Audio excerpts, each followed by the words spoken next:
to our reporter Inzamam Rashid, who is standing by overlooking the Strait of Hormuz in Dibba in the UAE.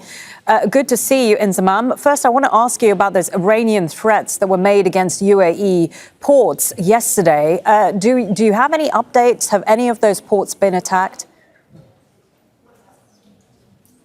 Well, it was a stark warning that came from the Iranian military yesterday, specifically telling not just the UAE as a whole, but its residents to evacuate areas like ports, like docks, and also US military sites across the UAE, specifically telling people to leave those areas because missiles and drones were incoming. Overnight, we have seen a number of threatened attacks towards the UAE. We saw that the Ruwais oil refinery in Abu Dhabi was targeted. The Al Dhafra airbase was also targeted, but it seems that the UAE missile defense systems have kicked in and ensured that there hasn't been any attacks on the ground or any destruction on the ground. But like I said, it was a very stark warning that came from Iran yesterday, one that actually, I think, rocked the UAE because they were unhappy about how Iran had singled out the UAE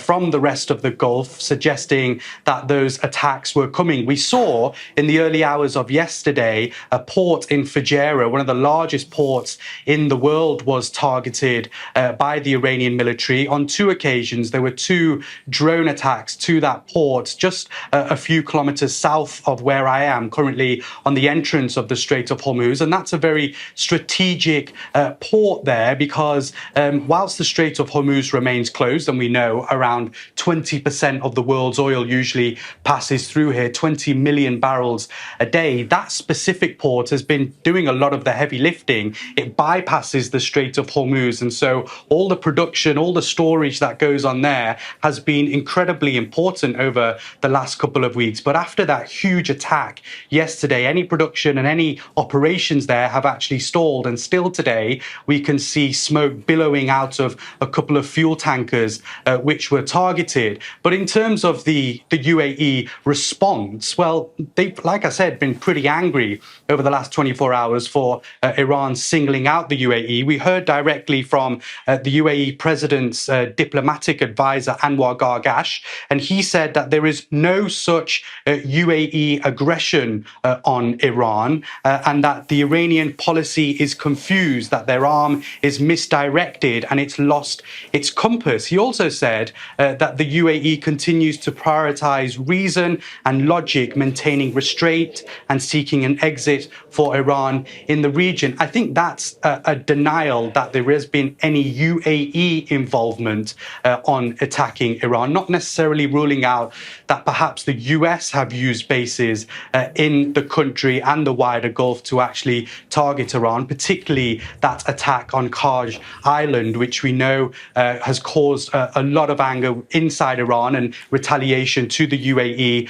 as a result. I think tonight or today and last night in particular, the UAE was feeling that there was a lot of psychological warfare targeted at the UAE by Iran by sending this message, sending this rhetoric. But Iran has followed up. They have targeted some specific sites, and it looks like that targeting could continue throughout the day today and into the evening. It's often in the evening where we have seen Iran continue their attack towards the UAE. And I think you've also got to remember as well that out of all of the Gulf countries, it has been the UAE that has been specifically targeted disproportionately by Iran. They've received over 2,000 missiles and drones, and they have also struck ports like Jebel Ali port, also the Al Ruwais refinery up in Abu Dhabi, and of course some of the busiest airports in the world from Abu Dhabi to Dubai airport. So the UAE is on high alert. They are anticipating further strikes